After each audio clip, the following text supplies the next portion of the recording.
Salam sejahtera, Anda bersama saya Salbino Saribun untuk berita Borneo Today TV malam ini.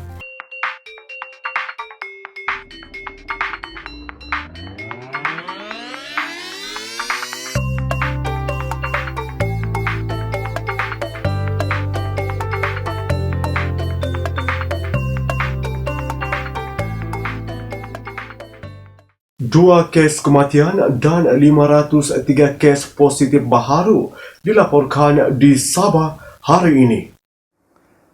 Dua kes kematian, 503 kes positif baru dan satu kluster baru COVID-19, kluster Pusat Tahanan Sementara PTS di Tawau dilaporkan di Sabah hari ini. Ketua Pengarah Kesihatan Tan Sri Dr. Nur Hisham Abdullah berkata, satu kes kematian dilaporkan di Hospital Duchess of Kent, Sandakan, membabitkan lelaki berusia 88 tahun. Satu lagi kes kematian dilaporkan di Hospital Queen Elizabeth, Kota Kinabalu, melibatkan seorang wanita berusia 75 tahun. Kedua-dua pesakit mempunyai sejarah penyakit kronik. Dua kes terbaru itu menjadikan kumulatif kes kematian di Sabah meningkat kepada 116 kes. Kluster PTS Tawau mencatatkan 104 kes positif termasuk 43 kes baru. Kes positif di wilayah Persekutuan Labuan meningkat 6 kali ganda dengan 105 kes baru hari ini berbanding 18 kes positif semalam hasil ujian saringan bersasar di lapangan. Di negeri Sabah, 503 kes telah dilaporkan pada hari ini, iaitu 84 kes daripada kluster-kluster sedia ada, termasuk 42 kes daripada kluster baru, iaitu kluster Pusat Tahanan Sementara Tawau. 292 kes daripada saringan kontak rapat kes positif COVID-19 dan 127 kes daripada lain-lain saringan COVID-19. Katanya, sistem kesihatan dan perubatan di Sabah, khususnya peralatan perlindungan diri, PPE adalah mencukupi dan bukan sebaliknya sebagaimana didakwa pihak tertentu. Kapasiti di hospital sedia ada juga mencukupi untuk menampung lonjakan pesakit COVID-19. Kita telah luluskan perolehan kecemasan daruratnya untuk negeri Sabah, iaitu untuk PPE saja 25 juta, iaitu untuk 18 juta perolehan secara darurat untuk PPE dan 7 juta lagi telah diagihkan ke hospital dan pejabat kesihatan daerah. Jadi isu kita masih memantau iaitu perkembangan dan juga stok file untuk PPE di negeri Sabah. Setakat ini kita lihat kita masih boleh bertahan 29 hari, tapi ada yang PPE yang kita boleh bertahan sampai 97 hari. Jadi kita juga banyak menerima PPE sumbangan daripada kerajaan negeri Sabah dan juga NGO yang telah mendermakan PPE kepada kita. Jadi PPE ini kita guna setiap hari. Jadi kita kena pastikan tidak putus PPE tersebut, dan hari ini kita dapat pantau dari semua hospital dan kita telah pun menaik tarafkan hospital sempurna iaitu Dewan Bedah dan sebagainya. Kita jadi ada negative pressure room dan juga kita juga boleh merawat pesakit COVID-19 di hospital sempurna, tak payah dirujuk lagi ke hospital Tawau. Dan kita ada hospital Medan untuk membantu hospital Tawau iaitu merawat pesakit-pesakit bukan COVID, dan hospital Tawau diguna pakai khas untuk pesakit-pesakit COVID. Jadi kita dapat menambah ruang. Dan setakat ini kita juga ada 28 pusat kuarantin dan rawatan risiko rendah di negeri Sabah. Dan ini kalau kita lihat pada keseluruhannya sekarang ini, negeri Sabah kita ada 8,539 katil. Dan katil kat hospital 1,111 katil di hospital, 7,428 katil di pusat kuarantin dan rawatan risiko rendah. Katil ICU kita ada 149, iaitu penggunaan sekarang ini baru 60%. Dan katil ICU khas untuk pesakit COVID kita ada 130. Dan penggunaan ventilator kita 193, penggunaannya 27%. Jadi banyak lagi kapasiti kita. Jadi tak betul mereka yang mengatakan kita sistem kesihatan kita tak mencukupi, mungkin dia tak turun padang untuk melihat. Menteri Kanan Keselamatan Datuk Seri Ismail Sabri Yaakob berkata, Mesyuarat Khas Majlis Keselamatan Negara MKN memutuskan SOP di beberapa kawasan Perintah Kawalan Pergerakan Diperketatkan PKPD yang terpilih di Sabah akan dipindah untuk membolehkan seorang wakil keluarga keluar dari kawasan PKPD untuk mengeluarkan wang di mesin ATM dan mendapatkan barangan keperluan asas. Pasar juga dibenarkan beroperasi 2 kali seminggu di kawasan PKPD terpilih mulai 6 pagi sehingga 2 petang. Mesyuarat hari ini bersetuju untuk memberikan sedikit lagi kelonggaran, iaitu seorang wakil dari setiap rumah dibenarkan untuk keluar dari kawasan PKPD tersebut. Yang pertamanya untuk mengeluarkan wang dari mesin ATM di bank, dan yang kedua untuk membeli keperluan asas yang tidak ada di perkampungan tersebut. Ya, termasuk yang bukan food item lah, ya. Dan yang kedua saya sebutkan tadi mengenai barang basah, keperluan makanan. Jadi pihak kerajaan dan pihak membentangkan dan pihak mesyuarat bersetuju, sidang khas bersetuju untuk membenarkan pasar beroperasi di kawasan PKPD tersebut sebanyak 2 kali seminggu dari 6 pagi sehingga 2 petang saja. Ya. Jadi ini untuk memberikan kemudahan kepada penduduk di kawasan yang berkaitan. Walaupun cadangan kelonggaran ini hanya untuk kawasan perkampungan yang tidak mempunyai fasilitis yang saya sebutkan tadi. Mengenai pilihan raya kecil Parlimen Batu Sapi pada 5 Disember ini, Ismail Sabri berkata, pengundi perlu dibenarkan melakukan pergerakan rentas negeri dan daerah untuk menunaikan hak mengundi seperti mana termaktub dalam Perlembagaan Persekutuan. Cuma yang saya nak sebutkan, kalau nak sekat rentas negeri agak sukar. Ya, rentas daerah agak sukar. Saya boleh bayangkan warga Batu Sapi yang berada di Kota Kinabalu, tempat yang paling tinggi kesnya. Rentas daerah perlu dibenarkan kerana dari segi Perlembagaan Persekutuan, hak mengundi adalah hak setiap individu dan kita tidak boleh memberikan sekatan kepada mereka. Malah mereka perlu dipermudahkan untuk mengundi. Itu asas, prinsip dia. Setiap individu mesti dipermudahkan untuk keluar mengundi. Jadi kalau kita membuat sekatan, ianya saya percaya agak bertentangan dengan perlembagaan dan kita mesti, mereka boleh mengambil tindakan untuk challenge apa yang kita lakukan di mahkamah. PKPD di Penjara Kepayan dan kuartus kaki tangan penjara di Taman Mat Saleh, Kampung Matambai yang sepatutnya berakhir hari ini dilanjutkan 14 hari lagi sehingga 16 November atas nasihat Kementerian Kesihatan Malaysia KKM. Sehingga 1 November 2020, jumlah kes positif COVID-19 melibatkan lokaliti tersebut adalah sebanyak 1,671 kes, manakala bilangan mereka yang disaring adalah seramai 3,509 orang, termasuk banduan, pegawai, kaki tangan dan ahli keluarga mereka. Atas nasihat KKM, sidang khas hari ini bersetuju untuk melanjutkan lagi PKPD di Penjara Kepayan dan kuartus Penjara Taman Mat Saleh, Kampung Matambai selama 14 hari lagi bermula besok 3 November sehingga 16 November 2020. Manakala PKPD di Kampung Sago King Laut dan Kampung Sebor Baru Labuan ditamatkan esok. Kita ikuti laporan perkembangan semasa COVID-19 di Sabah oleh Kerajaan Negeri. Kerajaan bersetuju memberi kelonggaran kepada penduduk yang berada dalam kawasan Perintah Kawalan Pergerakan Diperketatkan PKPD untuk keluar ke bank atau membeli barangan keperluan asas bukan makanan. Menteri Kerajaan Tempatan dan Perumahan, Datuk Seri Panglima Masidi Manjun berkata, kelonggaran itu terhad kepada seorang wakil dari setiap rumah dan perlu mendapat kebenaran polis. Kelonggaran itu hanya diberikan kepada penduduk yang berada di semua lokaliti di Taman Perumahan dan Kampung dan tidak terpakai untuk PKPD di Penjara Kepayan dan Pusat Tahanan Sementara Menggatal.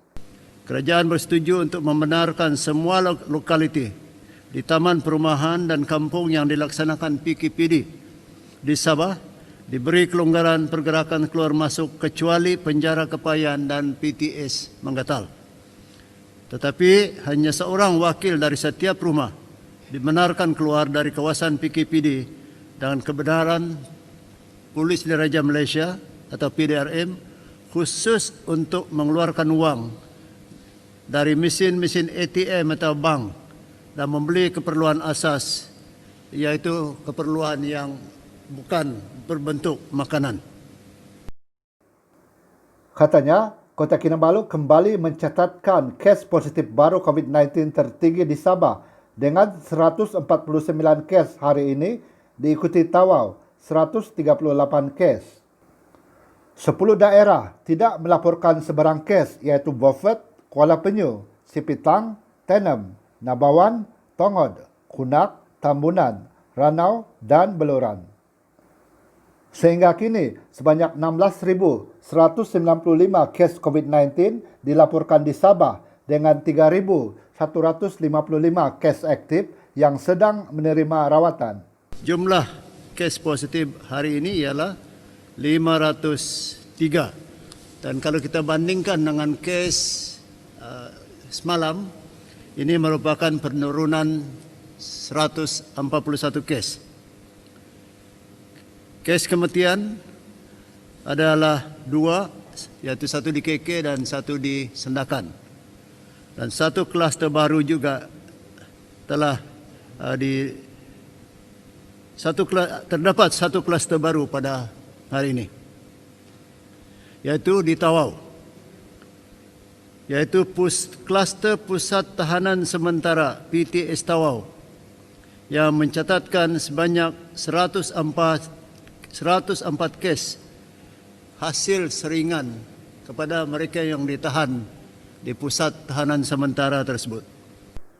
Kadar penggunaan katil pesakit ketika ini adalah 38.3%.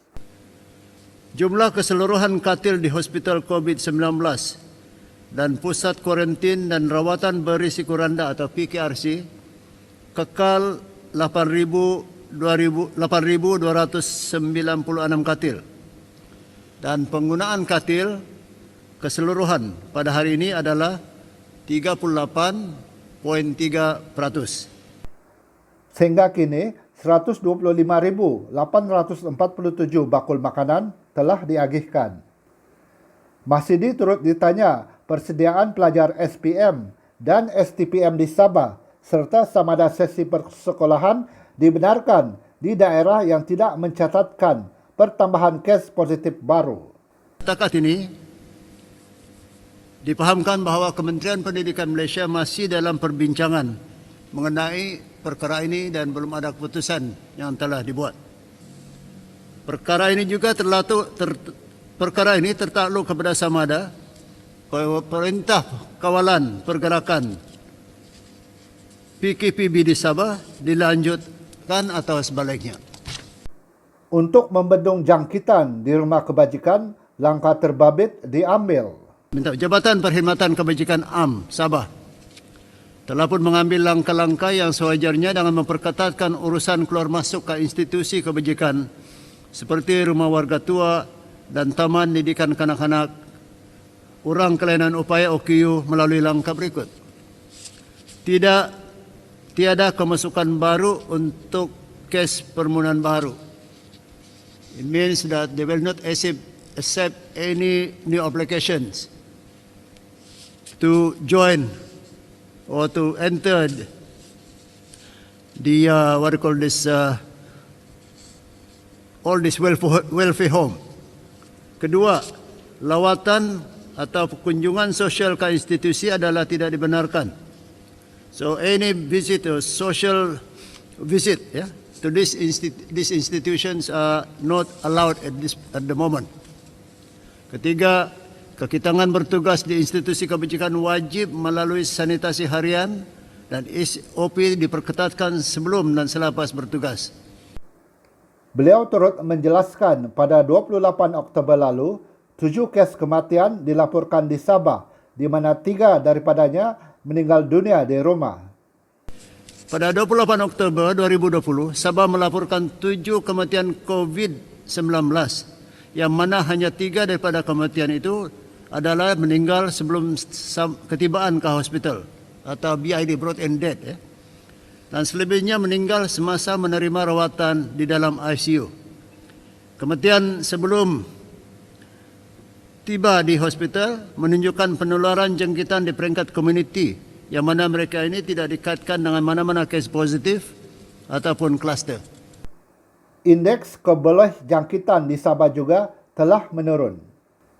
Buat masa ini, nilai indeks keboleh jangkitan infectivity di Sabah adalah 1.0 berbanding dengan 1.6 pada satu bulan yang lalu. Nilai indeks keboleh jangkitan negeri Sabah secara amnya telah menunjukkan pola yang menurun. So the answer is very simple. Katanya, ketika ini tidak terdapat keperluan untuk mewujudkan pusat kuarantin dan rawatan di Pulau Omadal sempurna. Setakat ini, penduduk Pulau Omadal yang telah disaring dan didapati positif COVID-19 telah dihantar ke pusat kuarantin dan rawatan Bubul Ria di Sempurna. Manakala penduduk yang dikuarantin kerana kontak rapat telah diarahkan untuk menjalani kuarantin di rumah. Bantuan bakul makanan oleh kerajaan negeri diselaraskan dengan segera oleh Pusat Kawalan Operasi Bencana Daerah Sempurna. Sehubungan itu, buat masa ini tidak ada keperluan untuk mengadakan pusat kuarantin dan rawatan di Pulau Omadal Sempurna. Katanya, sekatan jalan raya oleh polis terbukti efektif untuk mencegah pergerakan rentas daerah. Pada masa ini, pihak PDRA melaksanakan sekatan jalan raya atau SJR selaras dengan prosedur operasi standard atau SOP yang telah ditetapkan oleh kerajaan. Pihak PDRM hanya akan membenarkan rentas daerah di mana sekatan jalan raya seluruh Sabah sekiranya mempunyai 1. Surat daripada majikan untuk kebenaran bekerja untuk hal-hal kebajikan dan juga untuk hal-hal kebajikan seperti kematian, sakit dan sebagainya. Mana-mana orang yang tidak mempunyai sebab seperti ini adalah tidak dibenarkan untuk merentas desa.